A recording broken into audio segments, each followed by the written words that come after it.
Ang kwento. Ang kwento. Mula sa mahiwagang Burnay. Mula sa mahiwagang Burnay. Sa mahiwagang Burnay.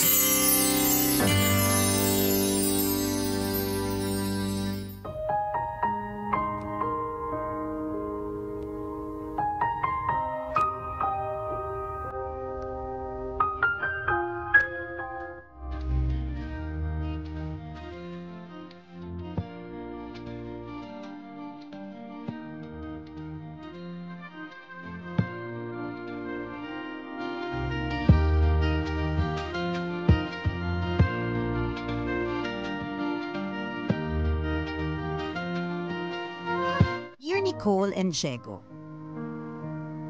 itago niyo na lang ako sa pangalang Arya, 33 years old, at 10 taon ng OFW dito sa Dubai. Napasulat ako para ihinga ang lungkot na nadarama ko tuwing malapit nang sumapit ang Pasko.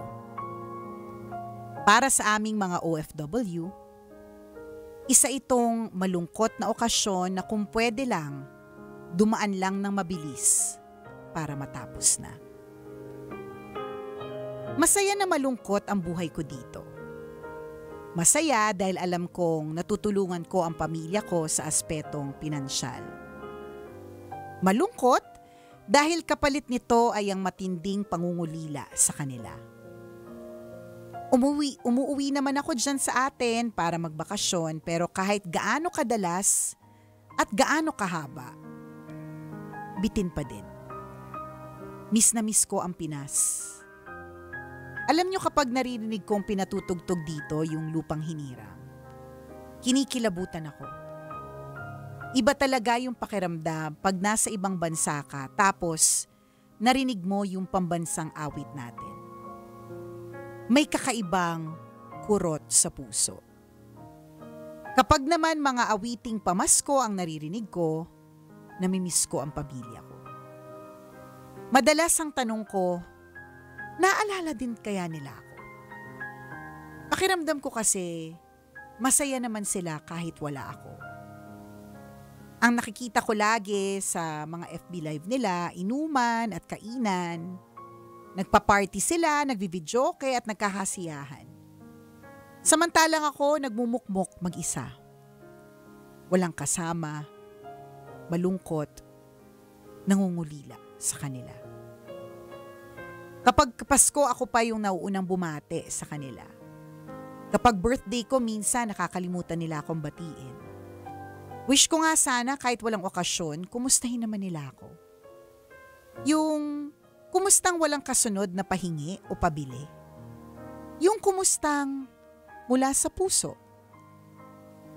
Para sa mga tagapakinig ninyo na may mga kamag-anak na nagpapakahirap magtrabaho abroad at nagtitiis malayo sa pamilya para kumita ng pera, naway magsilbing paalala ito na kumustahin nyo naman sila. Paramdam nyo naman na appreciated ninyo ang sakripisyo nila para sa pamilya. I-message nyo naman. Tawagan. I-video call. Malaki ang nagagawa ng simpleng pagkumusta. Ang inyong tagapakinig, Arya.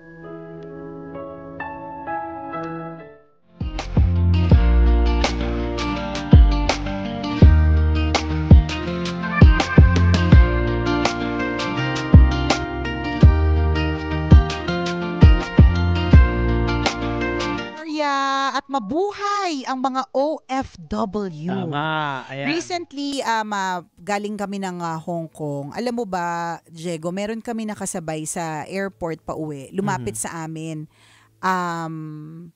Nagsabi siya na medyo natatakot pa nga siya tsaka nanginginig. Sabi niya, pwede po ba akong sumabay sa inyo? Nasa airport pa kami ng Hong Kong. Okay. Kasi pagdating niyo pabalik na? Pabalik na ng Pilipinas. Okay. Pwede po bang sumabay? Kasi hindi ko po alam papaano, saang lane, saan pupunta, yung mga ganon. Yung bago ka makarating dun sa boarding area. Malaki kasi, airport kasi dito maliit lang. So, kahit hindi mo kailangan ng tulong. Kasi pag tingin mo sa kaliwa, yun na yun. Pag tingin mo sa kanan, yan na yun. Pero yung mga international airport kasi na malalaki, malulos ka talaga doon. So, ganon. Tapos, napag-alaman namin sa kanya, ang hirap talaga pag may nalalaman akong buhay, nakakwento ko po sa radyo.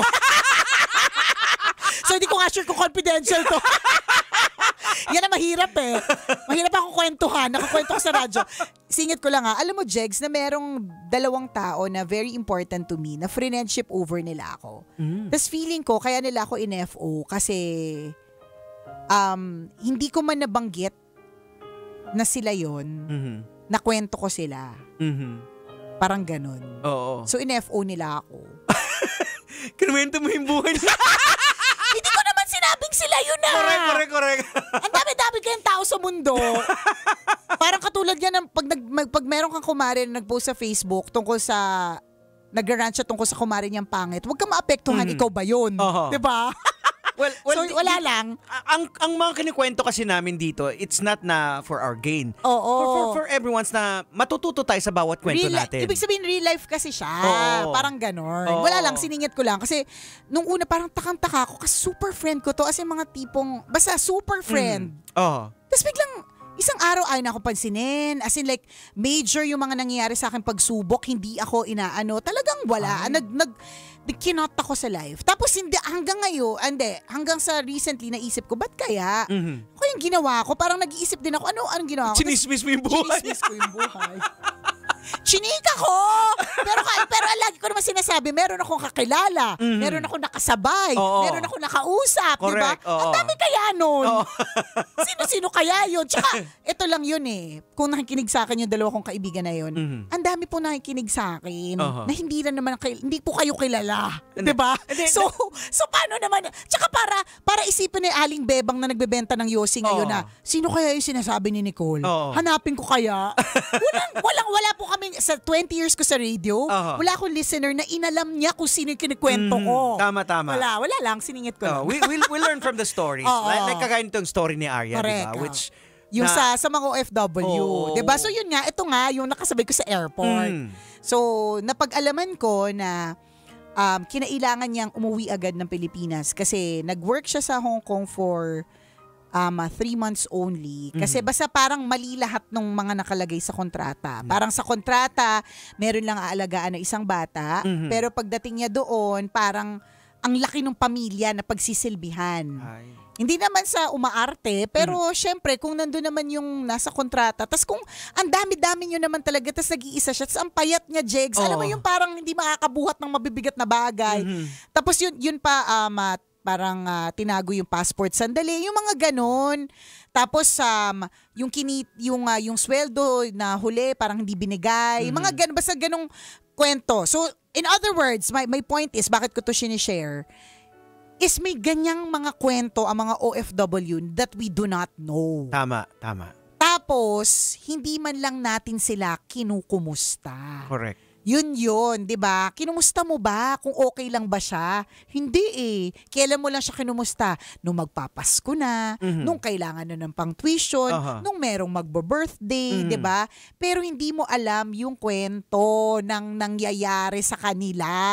Eto din kasi, panawagan din natin to sa mga OFW. Wag din kasi yung ipopost nyo yung maganda yung buhay nyo. Kasi yun din ang nagiging image dito ng mga impression. tao. So ipakita nyo rin kung nahihirapan din kayo. Syempre ayaw nila. No, di ba? yun ang nakwento sa akin ni naalala ko ni Sir Colaiko dati, na kadalasan kaya ang nagiging mindset ng mga naiiwan dito ng pamilya, ang ganda-ganda ng buhay mo. Humingi tayo ng humingi kasi ang mga pinopost gaganda. So dapat hindi naman ipopost, pero dapat ipaalam mo rin din sa mga nandito na mahirap din yung buhay nyo. O hindi man i-post kasi syempre gusto nila maganda yung feed nila, di ba? Hindi man i-post, sa GC ninyo. Oo, ipaalam nyo na. Ipakita mo na, Oo, correct. hirap ako dito, ganito ang ginagawa. Anong oras na natutulog, hindi ka pwedeng matulog hanggat gising yung mga amo mo. Correct. Kahit pagod na pagod ka yung na. mga ganon, papakita mo na nag-aalaga ka ng ibang bata, kahit na ang pwede mo talagang alagaan yung sarili mong anak, di ba? Oo, meron nga Yung akong mga ganon. ka-churchmate na na... Yan. Hindi ka ba i-friendship over niyan? Hindi. Kasi wala lang, sinasabi ko lang sa'yo. Ang dami na naman ka-churchmate. Minsan may nag-friendship over, pero maraming church. Oo, na OFW din siya, na talagang sinasaktan siya. May time na pinapadidaan sa kanya yung sahig na madumi. Saan bansa yan ng ano? Middle East to. So ang ginawa niya, talagang tumakbo siya. Tumakas. Sa disyerto, tumatabuti na lang may dumaan daw na sasakyan na pinasakay siya at dinala At siya mabait. at mabait. Sabi ko, Meron grabe. kaming feature sa kwento na may Wagang Burnay na ganyan. And she was actually here on the last day of the tambalan. Yung babae, yung... parang naalala ko. Oo, yun nandito yung siya. ano, Oo, nandito siya eh. So maraming pinagdadaanan May ganun yung siya. mga Siya OFW. binugbog. Yun, ganun Tumakas din siya. As in, umakyat ng mga... May mga inakyat para makatakas. So, in other words, there are so many stories, sub-stories, sad stories. Yung ganun. At pero dun sa mga OFW din, wag nyo din pong isipin na porke ang nakita nyo rin, parehas, on the other hand, ay yung mga kasiyahan. Kasi siguro, yung social media liar po kasi yan. Correct. Curated po yan. Curated truth. Ibig sabihin, create siya para posibleng manlin lang. Diba? Madami ko kilalang ganyan. Bonggang-bongga sa social media pero ang haba ng listahan ni kay Aling Esther sa tindahan. Pero gumigimik gabi-gabi sa BGC. Yun ang mga nakapost. So, doon sa mga OFW din, kapag nakikita ninyo na gano'n na puro kasiyahan, hindi naman ibig sabihin puro kasiyahan din sila. Hirap din yung mga tao dito. Miss na miss din nila kayo. Yun Ayan. din. Kaya lang, this is also their way to cope. Kasi minsan parang sasama yung loob nila na parang, okay lang naman siya eh. Parang hindi naman sila naapektuhan na wala ako. Akala mo lang yun. Hindi lang nila pinopost na miss na namin yung ate namin. Ang pinopost sila, nagiinom sila, nagbibideo sila kasi that's their way to cope.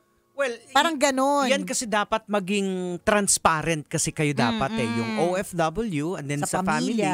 Na para at least hindi kayo kung ano nakikita niyo sa social media. Doon ka lang maniniwala. Oo, doon ka ngayon magka-create ka ng opinion na parang party-party lang sila, hindi man lang nila ako naalala.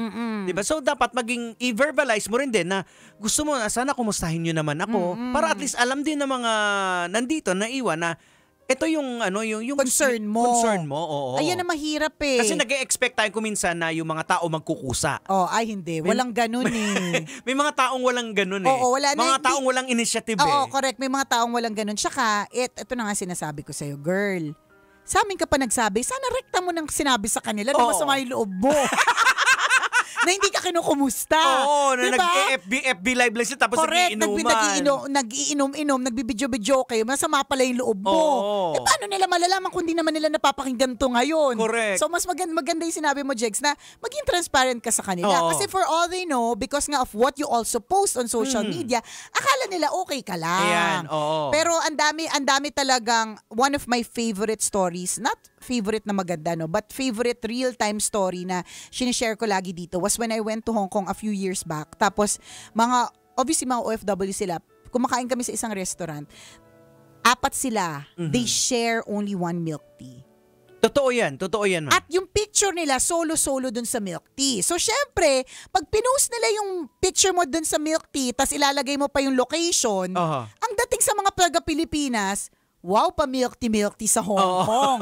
Diba? Pero ang hindi po ninyo nakita, 4 sila nag-share dun. Correct, totoo yan. Kasi may kwento din yan dati si Sir Kulaico din. Kasi may mga kausap siya sa mga OFW na magpipicture na sa, Disneyland. Yan. Pero nasa labas lang yun. Hindi nakaabot pumasok sa loob. Kasi Kasi madali mag-train papunta sa loob, sa Disneyland eh. Ang mahal na ng Disneyland 5,000 isa. Ay, ganun? Oo. Grabe. Kaya lang naman nakasama yung lolo't lola, yung lola ng mga anak ko. Kasi pag senior, 800 lang. Pero ang mahal. Kaya gets mo na, yung 4,000 or 5,000, depende sa season, hindi mo na igagastos dun. Correct. Pipicture ka lang sa labas. Pero yung dating sa Pilipinas, wow, pa-Disneyland na lang. Tama, diba? tama. Yun din, kaya yun yung advice niya sa mga OFW na wag kayong mag-project na gano'n kasi iniisip ng mga pamilya nyo, okay kayo, masala yung buhay. Sabihin nyo rin kung nahihirapan kayo. Correct, totoo. Diba? So, dapat kasi transparent. may ganyan tayong, lumalabas, pero sa totoo lang ganito. Pero hindi mo alam yung kwento eh. Curated ang social media. Ayan, nagkakaroon ka na tuloy ng opinion. Both sides actually. Parehas, tama. Pareho. Oo. So, i-express mo kung anong nararamdaman mo para mas malinaw din para sa kanila. Para sila din, medyo mas sensitive din sila sa postings. Correct, oo. Diba? Or maging mas sensitive sa'yo. Oo, sabihin nila na nalulungkot ka dito, na hindi, kamustahin nyo naman ako. Yan. Kasi nakakaramdam ako ng ganitong pangungulila sa inyo. Correct. So, yung pagkukusa, wag natin expect yun. Totoo yan. Kusang mangyayari. Yan yung natutunan ko rin in life. Oo. As I grew older. You do not expect na how I react to others would be the same way they react to me. Oo. So parang dati iniisip ko, parang bakit hindi siya generous dun sa ganito? Wag mo i-expect, hindi siya Magkaiba ganon. tayo eh. Hindi siya pinalaki ng ganon. Correct. Hindi ganon, hindi iba. Oo. Usually kasi nadidisappoint tayo kasi hinahanap natin yung sarili natin dun sa ibang tao. Nasanay ito yung ginawa nila. Sasabihin mo, alam mo kung ako yan, etong gagawin ko. Eh, Correct. hindi nga ikaw yun eh. Kaya pala si Chuper hindi nagsabi. Kasi nga, hindi ako yun. Kasi kung ako yun, magsasabi ako agad kung gusto kong tumakbo sa politiko. Pero hindi ako yun eh. Kaya that's why we get disappointed because we expect others to act in the same way. Yan, kung paano ka mag-isip na dapat ganito yung ginawa. Pero hindi ikaw yun eh. Hindi ikaw yun. Magkaiba kayo ng ugali, childhood memories, yung perspective, favorite color, paboritong pagkain, diba? Tongue print, fingerprint, toe print, lahat magkaiba. So, huwag mo i-expect na kung ano ka, ganun din sila. So, to our tambalanista, our kumikinanger, diba? While masama ang loob mo, while nalulungkot ka, ang tanong, nai-express mo na ba sa kanila yan? Yan. Ang hirap yung dinadamdam mo, tapos hindi naman nila alam. Masama na pala loob mo sa kanila. Correct, pero hindi nila alam. Mas sumasama yung loob mo kasi parang wala silang pakialam. Paano sila magkakaroon ng pake? Hindi mo naman sinabi. Correct, kasi okay. Diba? Ayos na ayos ka naman sa social media. Yan. Or ang projection mo sa GC ninyo, okay ka. Well, It's minsan, okay not to be okay. Yan, tama. Maging open tayo. Transparent, ika nga. Sa Chula Luto lang halong eklabo. Siya. Kami po ay magpapaalam na. Maraming salamat muli. Ako pong kumikinang na ulo, Diego Bandido. Ako po ang kumikinang na ina mo na si Nicole Yala. Kailangan pa bang i-memorize yan? Basic! Kailangan pa bang i-memorize yan? Love Radio. Basic!